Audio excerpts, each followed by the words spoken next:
Hello friends, स्वागत है Mohan GS classes में। आज हम लोग फिर एक सेट देखेंगे 50 प्रश्नों का।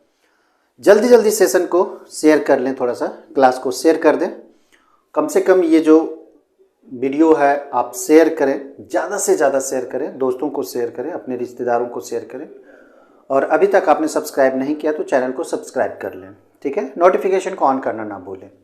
चलिए, आज का पहला प्रश्न हम लोग देखेंगे। पहला प्रश्न कहता है, केंद्रीय गृह मंत्री के पद पर रहते हुए भारत रत्न पुरस्कार पाने वाला एकमात्र नेता। बहुत इंपॉर्टेंट है, देखिए। लाल बहादुर शास्त्री, गोविंद बल्लभ पंत, सरदार वल्लभ भाई पटेल या फिर गुलजारी लाल नंदा। 4 ऑप्शंस हैं आपके पास। 4 ऑप्शंस में से आपका सही ऑप्शंस क्या होनी चाहिए ये बताना है। केंद्रीय गृह मंत्री के पद पर रहते हुए भारत रत्न पुरस्कार पाने वाले एकमात्र नेता। क्वेश्चंस को ध्यान से समझना है। तो इसका सही जवाब हो जाएगा गोविंद बल्लभ पंत, ठीक है। इसका सही जवाब गोविंद बल्लभ पंत हो जाएंगे। ये कह सकते हैं गोविंद बल्लभ पंत यूपी के उत्तर प्रदेश के मुख्यमंत्री रह चुके हैं। मुख्यमंत्री पद पर भी ये रह चुके हैं। कब? ये 1950 से 54 तक ये मुख्यमंत्री के पद पर भी रहे उत्तर प्रदेश में, ठीक है। उसके बाद 1954 ईस्वी से लेके 61 ईस्वी तक, ठीक है, 1961 ईस्वी तक पंडित जवाहरलाल नेहरू का जो मंत्रिमंडल था उसमें ये केंद्रीय गृह मंत्री रह चुके हैं, ठीक है। होम मिनिस्टर कह सकते हैं, होम मिनिस्टर, ठीक है, 1954 से 61 तक।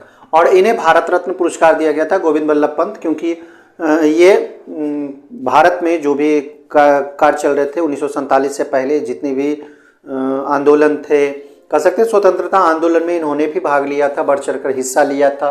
प्लस मुख्यमंत्री के पद पर रहे थे। उसके बाद होम मिनिस्टर के पद को सुशोभित किया था। तो इनके पद पर रहते हुए भारत रत्न दिया गया था। ये एकमात्र नेता थे, तो ये गोविंद बल्लभ पंत। इसको एकदम दिमाग में बैठा लीजिए। क्वेश्चन नंबर दूसरा देखेंगे। निम्नलिखित में कौन सा सुमेलित नहीं है ये बताना है। एक तरफ खिलाड़ी है, एक तरफ खेल है, ठीक है। अभिनव बिंद्रा निशानेबाजी से संबंधित है। चलिए, ये तो सही बात है कि अभिनव बिंद्रा जो है वो निशानेबाज है।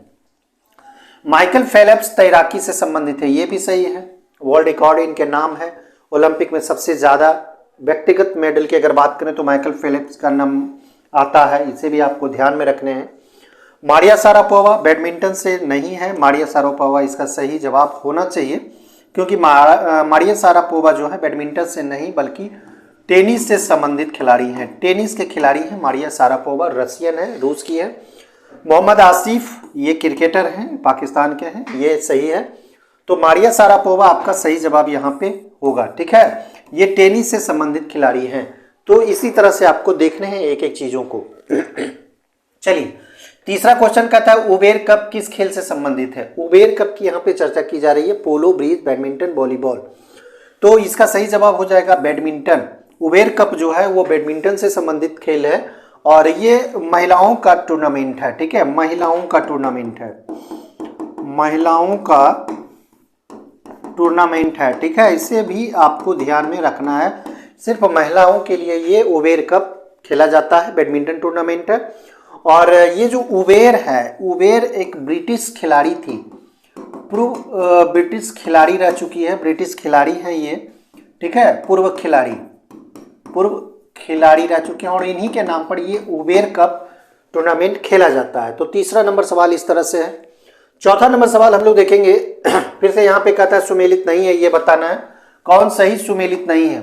और इस तरह के प्रश्न तभी आपसे बनेंगे जब आप सारे दिवस को याद रखेंगे।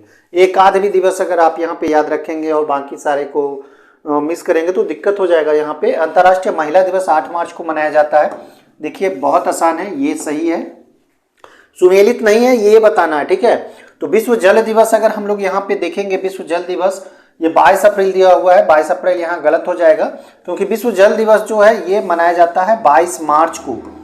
विश्व जल दिवस कब मनाया जाता है? 22 मार्च को मनाया जाता है, जबकि यहाँ पे क्या दिया हुआ है? 22 अप्रैल दिया हुआ है।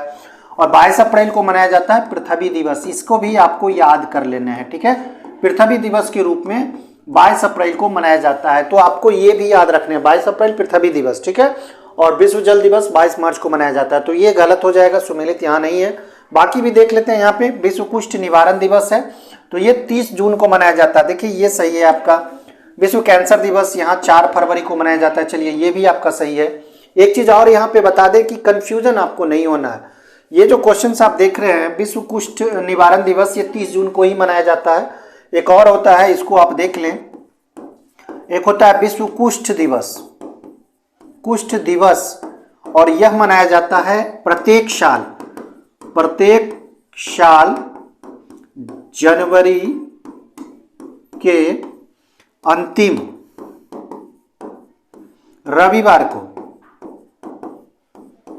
ठीक है, इसको आपको ध्यान में रखना है। तो दोनों आप इस तरह से अगर याद रखेंगे तो ठीक है, अन्यथा विश्व कुष्ठ निवारण दिवस 30 जून ये सही है। ठीक है, विश्व कुष्ठ दिवस जो होता है वो प्रत्येक साल जनवरी के अंतिम रविवार को मनाया जाता है। तो दोनों को ध्यान में रखने आपको। विश्व कैंसर दिवस 4 फरवरी को, विश्व जल दिवस 22 मार्च को, और 22 अप्रैल को पृथ्वी दिवस मनाया जाता है। अंतर्राष्ट्रीय महिला दिवस 8 मार्च को मनाया जाता है। सबसे इंपॉर्टेंट अगर इसमें देखेंगे तो आपको विश्व जल दिवस मिलेगा, अंतर्राष्ट्रीय महिला दिवस मिलेगा। ये इंपॉर्टेंट है, एकदम एग्जाम फ्रेंडली है। ये क्वेश्चंस बार बार परीक्षाओं में पूछ लिए जाते हैं। पॉलिटिक्स ऑफ जुगाड़ किसकी आत्मकथा है? ये बायोग्राफी है। पॉलिटिक्स ऑफ जुगाड़ किसकी है ये बताना है। मायावती है, प्रतिभा पाटिल है, ममता बनर्जी है, सबा नकवी है। तो आत्मकथा है सबा नकवी का। ठीक है, ये पॉलिटिक्स है, पॉलिटिशियन भी हैं और खास करके लेखक भी हैं। तो ये पॉलिटिक्स ऑफ जुगाड़ जो है ये इनकी खुद की आत्मकथा है। चलिए आगे देखेंगे।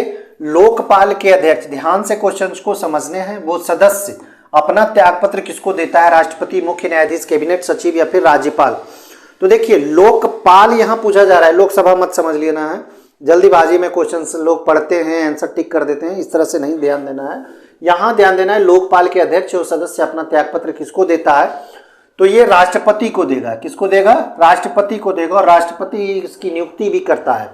तो सदस्य हो या अध्यक्ष हो, राष्ट्रपति को अपना त्यागपत्र यहाँ पे सौंपेगा। चलिए, अनुच्छेद 137 सर्वोच्च न्यायालय को शक्ति प्रदान करता है। कौन सी शक्ति प्रदान करता है? ये 4 ऑप्शंस में से आप देखेंगे। भारत सरकार एवं राज्य सरकार के बीच सुलह करवाना। अनुच्छेद 137 रिट अधिकारिता के विस्तार के लिए नहीं, अपने निर्णय पर पुनर्विचार के लिए। क्या सही है?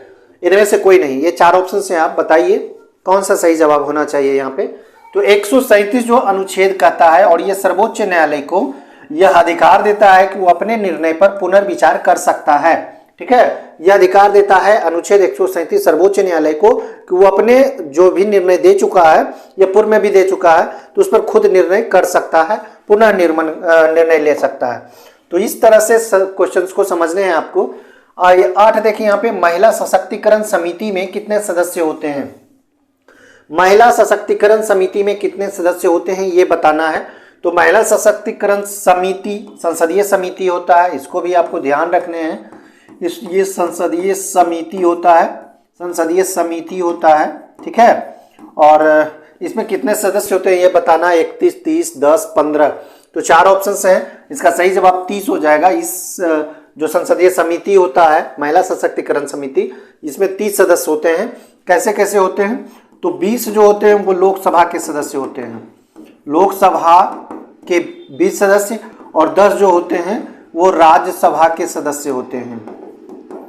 ठीक है, और इसमें एक और शर्तें हैं कि कम से कम 50% महिला इसमें सदस्य होनी चाहिए। 50% महिला सदस्य इसमें एकदम एसेंशियल है। ठीक है, तो इस तरह से आपको समझना है, 50% महिला सदस्य इसमें जरूरी है। ठीक है, आगे देखेंगे क्वेश्चन नंबर 9 कहता है निम्नलिखित में से कौन सा भारत का संघीय क्षेत्र है? संघीय क्षेत्र आप समझते होंगे, राज्य और संघीय क्षेत्र, जिसका वर्णन कहाँ मिलता है आपको? भाग 1 में, याद रखना है। अरुणाचल प्रदेश, संविधान के भाग 1 में अरुणाचल प्रदेश, मिजोरम, मेघालय, दादरा एवं नागर हवेली। तो अरुणाचल प्रदेश ये तो पूर्ण राज्य है, मिजोरम राज्य है, मेघालय राज्य है।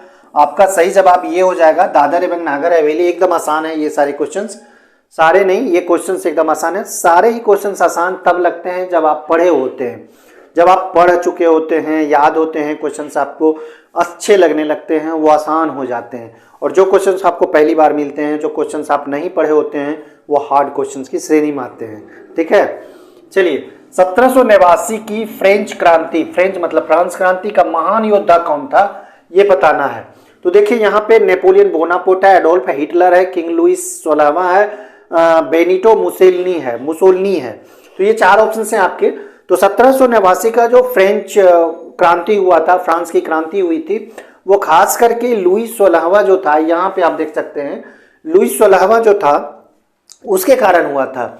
वहाँ का शासक था ये, और वहाँ स्थिति ऐसी उत्पन्न हो गई थी कि फ्रांस दिवालियापन के कगार पर पहुंच चुका था फ्रांस। और वैसी स्थिति में क्रांति, अंदरूनी क्रांति कह सकते हैं, फ्रांस में हुई, जिसका मेन जो हीरो था कह सकते हैं, महान योद्धा कह सकते हैं, वो नेपोलियन बोनापार्ट था। नेपोलियन बोनापार्ट था जो 1789 फ्रेंच क्रांति का महान योद्धा इसे माना जाता है। आगे देखेंगे पंचवर्षीय योजना की स्वीकृति देने वाला सर्वोच्च निकाय। पंचवर्षीय योजना जो कि अभी नहीं है, समाप्त हो चुका है। पंचवर्षीय योजना 2014 में इसे समाप्त करने की घोषणा की गई और उसे समाप्त किया गया। पंचवर्षीय योजना यानी कि योजना आयोग कह सकते हैं, योजना आयोग की हम लोग चर्चा कर रहे हैं।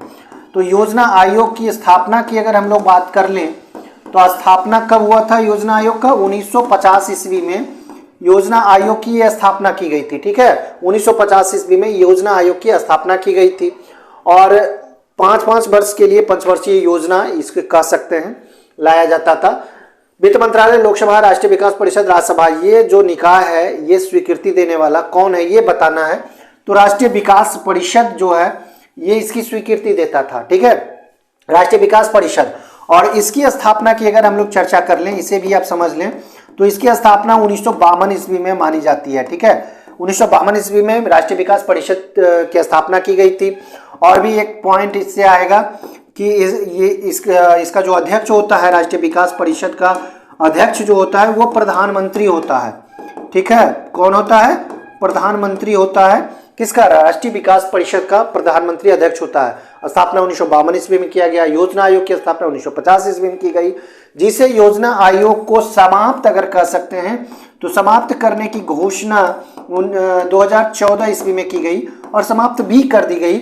और इसके जगह पे कह सकते हैं, इसके जगह पे नीति आयोग लाया गया। कौन सा आयोग लाया गया? नीति आयोग। नीति आयोग लाया गया, जिसकी स्थापना की अगर हम लोग बात कर लें, स्थापना की बात कर ले तो 2015 ईस्वी में इसकी स्थापना की गई। ठीक है, किसकी? नीति आयोग की। और इसका भी प्रधानमंत्री अध्यक्ष होता है।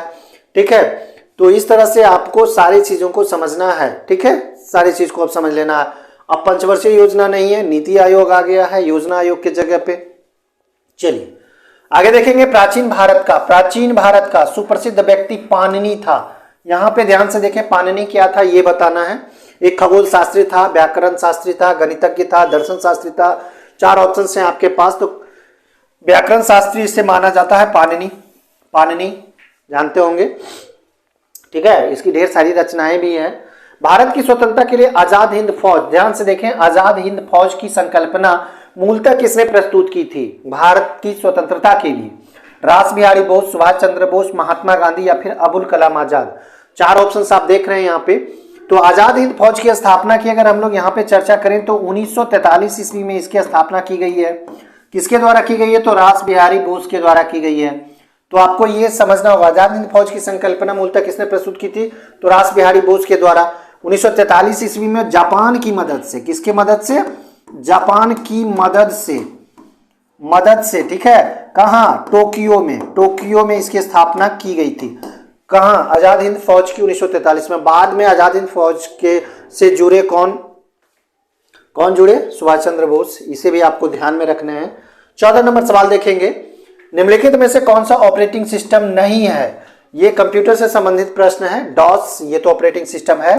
ऑरेकिल नहीं है ऑपरेटिंग सिस्टम। ठीक है, विंडोज है, लाइनक्स है, लेकिन ऑरेकिल जो है वो ऑपरेटिंग सिस्टम नहीं है। आगे क्वेश्चंस देखेंगे। नंबर 15 नंबर सवाल क्या कहता है यहां देखेंगे, सार्क की स्थापना कब हुई थी ये बताना है। शार्क की स्थापना 1982, 83, 84, 85। तो 1985 ईस्वी में इसकी स्थापना ढाका में की गई थी। स्थापना कहां की गई थी? ध्यान से देखें, स्थापना कहां की गई थी? ढाका में। ढाका कहां है? बांग्लादेश में है। लेकिन इसका जो मुख्यालय है, सार्क का मुख्यालय कहां है? ये है काठमांडू में। तो इसे भी आपको ध्यान में रखने हैं। स्थापना ढाका में 1985 ईस्वी में की गई थी और इसका जो मुख्यालय बनाया गया है काठमांडू में, सार्क का। चलिए, समुद्र की लवणता मानचित्र पर दिखाई गई है आइसोगोनिक रेखा द्वारा, आइसोहेलाइन द्वारा, आइसोक्लाइन द्वारा या फिर आइसोहेल द्वारा।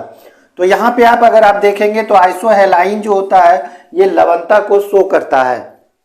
क्वेश्चन है अगला, राष्ट्रीय ग्रामीण विकास संस्थान स्थित है। राष्ट्रीय ग्रामीण विकास संस्थान की अगर हम लोग स्थापना की चर्चा कर लें तो ये लगभग 1958 से ही है, लेकिन भिन्न भिन्न नामों से है, कभी कोई नाम कभी कोई नाम, इसका चेंज होते गया।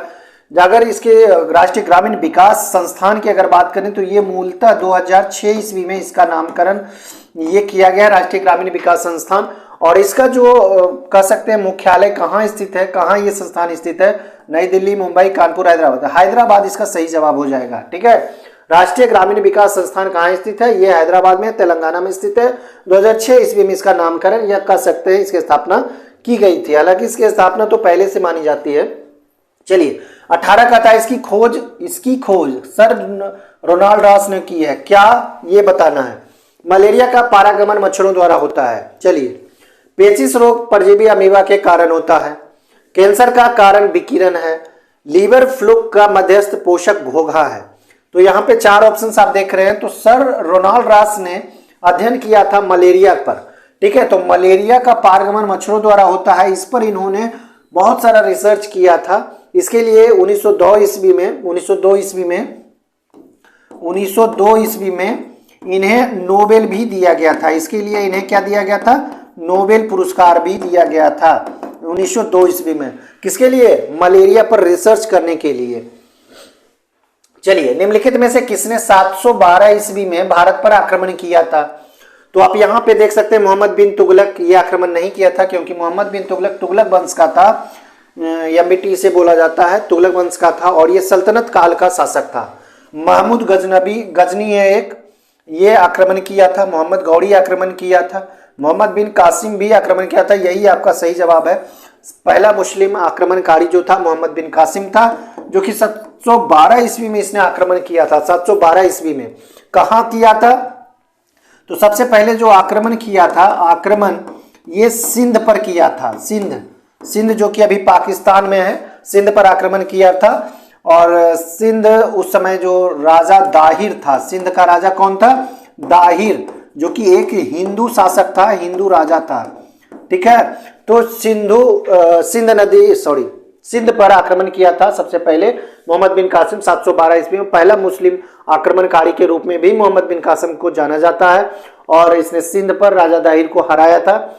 तो इस तरह से आपको क्वेश्चंस को याद रखने हैं। ठीक है, चलिए, सौर परिवार के ग्रहों के आकार के आधार पर किस क्रम में रखा जा सकता है। ग्रहों के आकार के आधार पर आपको बताना है। तो शनि, बृहस्पति, बुध, वरुण, ये नहीं होगा, बृहस्पति शनि ये हो जाएगा, क्योंकि सबसे बड़ा ग्रह जो होता है बृहस्पति होता है। उसके बाद नंबर आता है शनि का, तब वरुण का और बुध का आता है। ठीक है, तो इसको आपको ध्यान में रखना है। सबसे बड़ा ग्रह बृहस्पति होता है, दूसरा सबसे बड़ा ग्रह शनि होता है। निम्नलिखित में से कांग्रेस द्वारा किसकी अध्यक्षता में भारत छोड़ो प्रस्ताव पारित किया गया। देखिए, कांग्रेस द्वारा किसकी अध्यक्षता में भारत छोड़ो प्रस्ताव पारित किया गया। महात्मा गांधी, जवाहरलाल नेहरू, अबुल कलाम आजाद, सरदार पटेल। देखिए, ध्यान देना है कि अगर कांग्रेस की जो अध्यक्षता की हम लोग अगर बात करें तो जिस समय भारत छोड़ो आंदोलन हुआ था उस समय कांग्रेस के अध्यक्ष अबुल कलाम आजाद थे। लेकिन यहाँ पे आप देख रहे हैं ये भारत छोड़ो प्रस्ताव जो पारित किया गया था, इसमें जो अध्यक्षता किए थे ये महात्मा गांधी किए थे। कौन किए थे, महात्मा गांधी के द्वारा ये किया गया था। चलिए, अगला सवाल हम लोग देखेंगे। 1857 द ग्रेट रिवोल्ट नामक पुस्तक के लेखक हैं। कौन लेखक है ये बताना। BD Savarkar, Ashok Mehta, RC Majumdar, sir Syed Ahmad Khan. ये 4 ऑप्शन हैं आपके। तो 1857 द ग्रेट रिवोल्ट जो पुस्तक है ये अशोक मेहता के द्वारा लिखी पुस्तक है। नाम है 1857 द ग्रेट रिवोल्ट और इसके लेखक अशोक मेहता हैं। ठीक है, ध्यान देने हैं इन सारे प्रश्नों को, इंपोर्टेंट बहुत है। ठीक है, चलिए 23 देखेंगे। काकोरी कांड में अभियुक्तों के बचाव हेतु जो समिति बनाया गया था, इसका अध्यक्ष कौन बनाए गए थे ये बताना है। काकोरी कांड कब हुआ था आप जानते होंगे, 1925 ईस्वी में हुआ था। 1925 ईस्वी में हुआ था। राम प्रसाद बिस्मिल को इसके लिए फांसी भी दिया गया था काकोरी कांड में। और इसमें जो बचाव समिति बनाया गया था, इसका जो अध्यक्ष था, ये कौन थे? जगत नारायण मुल्ला नहीं, मोहनलाल सक्सेना नहीं, RM बहादुर जी नहीं, गोविंद बल्लभ पंत थे। कौन इसके अध्यक्ष थे? गोविंद बल्लभ पंत थे, जिसके बारे में अभी हमने जाना कि इन्हें भारत रत्न दिया गया था। और किस लिए दिया गया था? ये रहते हुए, यानी कि केंद्रीय मंत्री रहते हुए किसी नेता को अगर मिला है तो गोविंद बल्लभ पंत हैं, एकमात्र नेता है। चलिए आगे देखेंगे, निम्नलिखित में से कौन सा विकल्प असत्य है बताना। एक तरफ झील है और एक तरफ राज्य है। तो नारायण सरोवर झील जो है वो गुजरात में है, देखिए ये सही है। नारायण सरोवर झील गुजरात में है, ये सही है। पाला मिजोरम में है, ये भी आपका सही है। पाला झील है जो कि मिजोरम में स्थित है, ये भी सही है। कंकड़िया होता है, कंकड़िया एक झील है जो कि आसाम में नहीं है बल्कि ये गुजरात में है। कहाँ है? गुजरात के अहमदाबाद में है कंकड़िया झील, कंकड़िया झील। बाकी उमियन जो है, उमियन ये मेघालय में स्थित है, ये सही है आपका। यानी कि आपका सही जो होगा वो कांकड़िया होगा जो कि आसाम में नहीं बल्कि गुजरात में स्थित है। तो असत्य पूछा जा रहा है तो कांकड़िया होगा। ठीक है, चलिए क्वेश्चन नंबर 25 देखेंगे। कोपेन के जलवायु वर्गीकरण का आधार क्या है ये बताना है। कोपेन जो जलवायु का ये वर्गीकरण किया है उसका आधार पूछ रहा है। यहाँ पे ऑप्शंस आप देख सकते हैं, दाब एवं ताप, ये ए में है।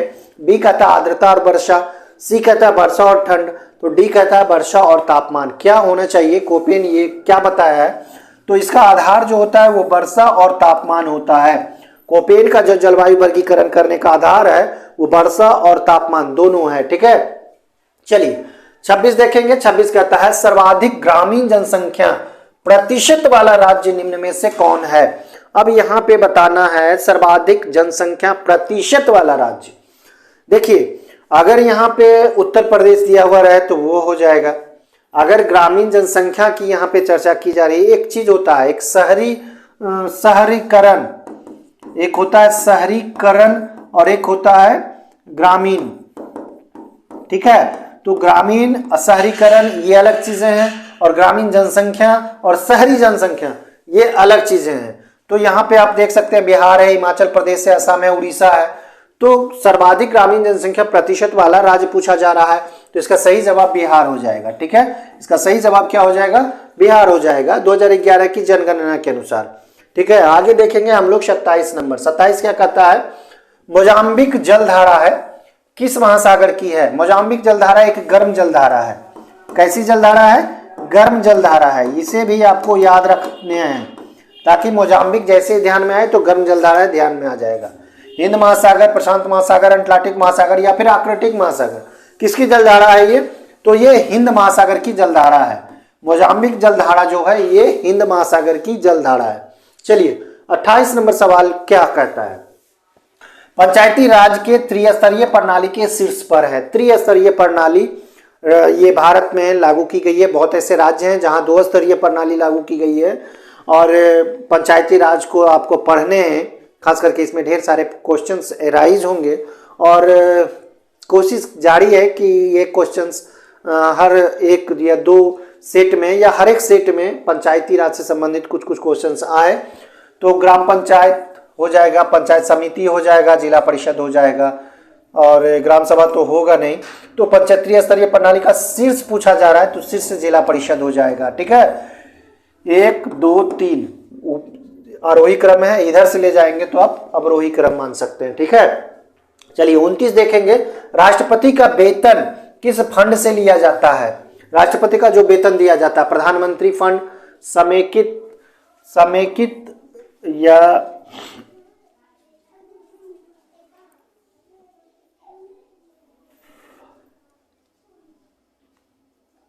आकस्मिकता फंड, इनमें से कोई नहीं फंड। ठीक है, तो इसका राष्ट्रपति का जो वेतन किस फंड से लिया जाता है, इसका सही जवाब हो जाएगा समेकित फंड से।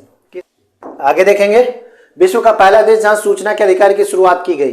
पहला देश जहां सूचना का अधिकार की शुरुआत की गई, नॉर्वे, यूएसए, स्वीडन, फिनलैंड। जो 4 ऑप्शंस में से आपका सही जवाब स्वीडन हो जाएगा। विश्व का पहला देश है जहां सूचना के अधिकार की शुरुआत की गई है, स्वीडन में की गई है। भारत में अगर हम लोग सूचना के अधिकार की अगर हम लोग बात कर लें तो भारत में इसकी शुरुआत 2005 ईस्वी में की गई है, ठीक है, 2005 ईस्वी में की गई है। जबकि स्वीडन की अगर हम लोग बात कर लें तो 1786 के आसपास माना जाता है, यानी कि बहुत पहले, जहां हम लोग सोच नहीं सकते उससे पहले ही स्वीडन में ये सूचना के अधिकार की शुरुआत की जा चुकी थी। स्वीडन में, भारत में 2005 में इसकी शुरुआत की गई। संसद की संयुक्त बैठक की अध्यक्षता इनमें से कौन करता है? लोकसभा अध्यक्ष, अध्यक्ष राज्यसभा का, राष्ट्रपति या फिर प्रधानमंत्री। तो 4 ऑप्शन हैं, 4 ऑप्शन में से सबसे पहले जाने की संसद की संयुक्त बैठक बुलाता कौन है? तो ये राष्ट्रपति के द्वारा बुलाया जाता है। संयुक्त बैठक जब देखा जाता है कि दोनों जो भी सदन है उसमें विरोधाभास है, तो वैसी स्थिति में संयुक्त बैठक बुला लिया जाता है, जो कि राष्ट्रपति कॉल करता है। और इसकी जो संयुक्त बैठक होती है उसकी जो अध्यक्षता की जाती है, ये लोकसभा अध्यक्ष के द्वारा ये इसकी अध्यक्षता की जाती है संयुक्त बैठक की। चलिए आगे देखेंगे, स्तनपायी जो उड़ सकता है, चमगादड़, मोर, पेंगुइन, शुतुरमुर्ग। देखिए आसान है, ये चमगादड़ हो जाएगा। ये स्तनपायी भी है और उड़ने वाली पक्षी भी है। चलिए, विटामिन ए को इस रूप में जाना जाता है, ascorbic acid, thiamine, riboflavin, retinol. तो एस्कॉर्बिक एसिड को एक एक करके हम लोग समझें तो विटामिन सी से कहा जाता है, ठीक है, विटामिन सी कहा जाता है। विटामिन B1 इसे बोला जाता है, राइबोफ्लेविन को विटामिन B2 कहा जाता है, रेटिनॉल को ए बोला जाता है, ठीक है। Ascorbic acid vitamin C, thiamine vitamin B1, riboflavin vitamin B2, retinol vitamin A. तो विटामिन ए यहाँ पूछा जा रहा है, तो रेटिनॉल इसका सही जवाब हो जाएगा। चलिए नेक्स्ट देखेंगे, इकोनॉमिक हिस्ट्री ऑफ इंडिया 1901 ईस्वी में लिखी गई पुस्तक है। इसका लेखक बताना है, RC Dutt, M Visvesvaraya, NG Ranga या फिर D.R. गाडगिल। तो ये आरसी दत्त हो जाएंगे। रमेश चंद्र दत्त इन्हें कहा जाता है, नाम है रमेश चंद्र दत्त, ठीक है, रमेश चंद्र दत्त। 1901 ईस्वी में ये पुस्तक लिखी थी, इकोनॉमिक हिस्ट्री ऑफ इंडिया। वह कौन लेखक था जिसने 1857 के विद्रोह को स्वतंत्रता का प्रथम युद्ध कहा था? अशोक मेहता, आरसी मजूमदार, एसएन सेन या फिर बीडी सावरकर। 4 ऑप्शन हैं, आसान है। इंपॉर्टेंट इतना है कि एग्जाम फ्रेंडली के साथ साथ बहुत परीक्षाओं में ये पूछा जा चुका है। देखिए बीडी सावरकर जी ने ये कहा था, ठीक है, 1857 के विद्रोह को क्या कहा था? प्रथम स्वतंत्रता संग्राम। बंगाल में अनुशीलन समिति के संस्थापक, 1902 ईस्वी में इसकी स्थापना मानी जाती है। अनुशीलन समिति बंगाल में की गई थी। प्रमथ मित्रा, अरविंदो घोष, प्रफुल्ल चाकी, खुदीराम बोस। तो प्रमथ मित्रा के साथ साथ और भी संस्थापक सदस्य थे, लेकिन प्रमथ मित्रा प्रमुख थे। क्षैतिज सड़क पर चल रही एक कार किसी मोड़ पर उलट सकती है, क्यों उलट सकती है ये बताना है। कौन सा बल? क्या गुरुत्वीय बल के कारण? नहीं होगा।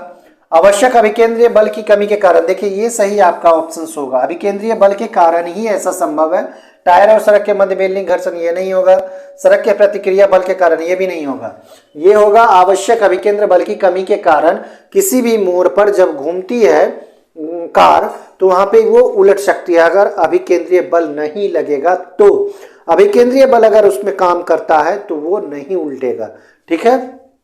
चलिए, जैसे साइकिल सवार कभी कभी पूछ लिया जाता है, तो अभिकेंद्रीय बल उसमें यूज होता है जब वहां पे टर्न करता है। तो विद्युत चुंबकीय तरंगों की पहचान पूछा जा रहा है, सर्वप्रथम किसने की थी? मैक्सवेल है, हटर्ज है, मार्कोनी है, रिचर्डसन है। तो यहाँ पे विद्युत चुंबकीय तरंगों की पहचान की चर्चा है, तो सबसे पहले हटर्ज ने इसकी शुरुआत की थी। सबसे पहले पहचाना था विद्युत चुंबकीय तरंगों को, कहा था ये हटर्ज था, ठीक है, हेनरिक हटर्ज जिसे कहा जाता है, नाम है। पत्तियों की हरी महीनता किसकी कमी से होती है? Calcium, magnesium, MOCU, MgCa। तो ये 4 ऑप्शंस हैं। तो सबसे पहले तो यहाँ पे क्लोरोफिल हो जाएगा, जिसके कारण पत्तियां हरी होती है। अब किसकी कमी से हरी महीनता यानी कि हरापन जो होता है खत्म हो जाता है, तो ये मैग्नीशियम हो जाएगा, जो कि क्लोरोफिल में पाया जाता है। अगर इसकी कमी होगी तो जाहिर सी बात है पत्तियां जो है वो हरी महीनता हो जाएगी, यानी कि हरा से उसका कलर नेस्ट हो जाएगा, कलर खत्म हो जाएगा। सबसे अस्थायी पारिस्थितिक तंत्र यहाँ पे पूछा जा रहा है, देखिए इंपॉर्टेंट है। वन, घास का मैदान, रेगिस्तान, समुद्र, सब तो ठीक है, सब सही है, लेकिन सबसे अस्थायी यहाँ पे पूछा जा रहा है, तो ये समुद्र हो जाएगा। सबसे अस्थायी की चर्चा यहाँ पे पूछा जा रहा है तो समुद्र होगा।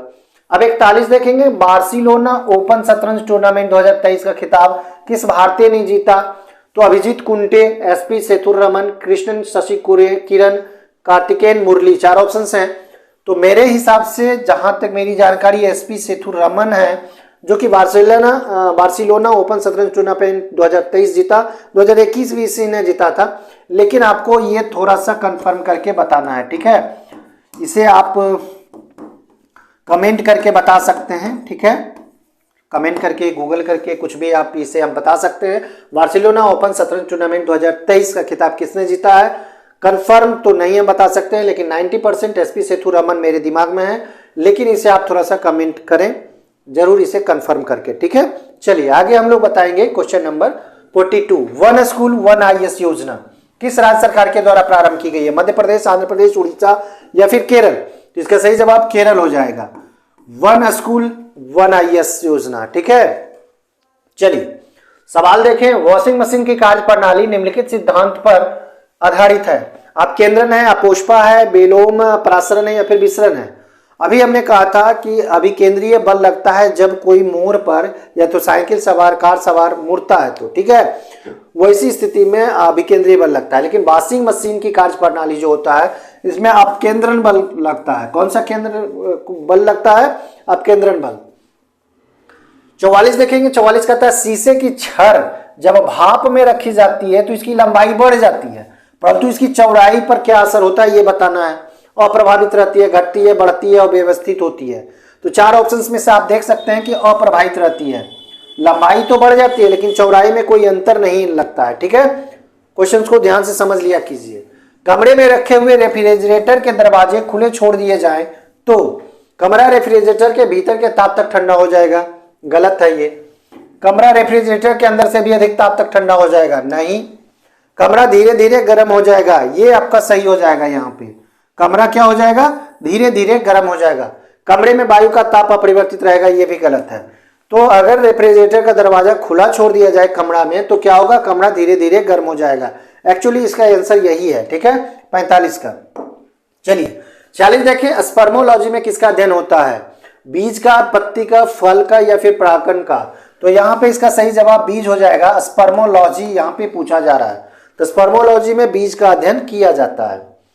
आगे देखेंगे, लार में कौन सा एंजाइम पाया जाता है? लार, मानव का जो लार होता है जो कि निकलता है मुंह में, रेनिन होता है, टाइलिन होता है, टेनिन होता है, रेजिन होता है। तो लार में टाइलिन होता है, ठीक है। लार में कौन सा लार? उसके बाद मानव शरीर के किस अंग पर एंजियोप्लास्टी की जाती है? एंजियोप्लास्टी, गुर्दा, फेफड़े, हृदय, पेट। देखिए सबसे पहले आप जानिए कि हार्ट अटैक की जो समस्या होती है, हार्ट अटैक में एंजियोप्लास्टी की जाती है। हार्ट अटैक अगर पहली बार आता है, अगर वहाँ पे डॉक्टर को दिखाया जाता है तो 1-1.5 घंटे के अंदर वैसी स्थिति में एंजियोप्लास्टी की जाती है। और हार्ट अटैक किससे संबंधित है? तो हार्ट से संबंधित है, तो सीधा इसका आंसर क्या हो जाएगा? हृदय हो जाएगा। एंजियोप्लास्टी किस में की जाती है? तो हृदय पर की जाती है। इसमें संभावना होता है कि जो आता है हार्ट अटैक उसकी कमी हो जाती है वहाँ पे। 49 देखेंगे, वह साधन जिसके द्वारा ऊष्मा को यांत्रिक कार्य में परिवर्तन किया जाता है क्योंकि ऊष्मा इंजन, प्रशीतक, उपयोग दोनों इनमें से कोई नहीं। तो यहाँ पे ऊष्मा इंजन होगा, ठीक है। यहाँ पे ऊष्मा को यांत्रिक कार्य में परिवर्तित करता है ऊष्मा इंजन। आज का अंतिम सवाल देखेंगे, 50 नंबर सवाल कहता है ध्वनि के संचरण के लिए आवश्यक माध्यम खाली जगह अवस्था में होना चाहिए, ठोस, गैस, द्रव या फिर इनमें से सभी। तो ध्वनि का संचरण के लिए माध्यम की आवश्यकता बहुत जरूरी है, ठीक है। गैस में तो ध्वनि का संचरण हो ही नहीं सकता, होता है लेकिन बहुत कम होता है। खास करके ध्वनि का संचरण जो होता है निर्वात में एकदम शून्य होता है, इसे जरूर आप याद रखें। निर्वात में ध्वनि का जो संचरण होता है वो शून्य होता है, ये कभी कभी परीक्षाओं में पूछ लिए जाते हैं। ठोस में सर्वाधिक होता है, ठोस में क्या होता है? सर्वाधिक होता है, सर्वाधिक ठोस में होता है। हालांकि गैस में, द्रव में बहुत कम मात्रा में होता है, लेकिन सर्वाधिक अगर माध्यम की बात हो ध्वनि का संचरण के लिए तो ये ठोस होगा, ये ठोस इसका सही जवाब हो जाएगा। तो दोस्तों वीडियो कैसा लगा लाइक और कमेंट करके हमें जरूर बताएं। लाइक जरूर करें अगर अच्छा लगे तो। अगर कोई प्रॉब्लम हो तो कमेंट भी कर सकते हैं, आप कमेंट करें। अगर सुधार हो तो सुधार भी किया जा सकता है अगला चल के। और पूरा वीडियो देख लिए हैं तो वीडियो को देखने के बाद सब्सक्राइब करें, क्योंकि अगर आपने सब्सक्राइब नहीं किया तो कर लें, क्योंकि रोज़ाना ये शाम को 6 बजे आता है और बहुत जल्द इस पे रीजनिंग और मैथ के क्वेश्चंस, वैसे क्वेश्चंस कराए जाएंगे जो आप पढ़ चुके होंगे और उसका यहाँ पे प्रैक्टिस करवाया जाएगा। ठीक है, धन्यवाद दोस्त।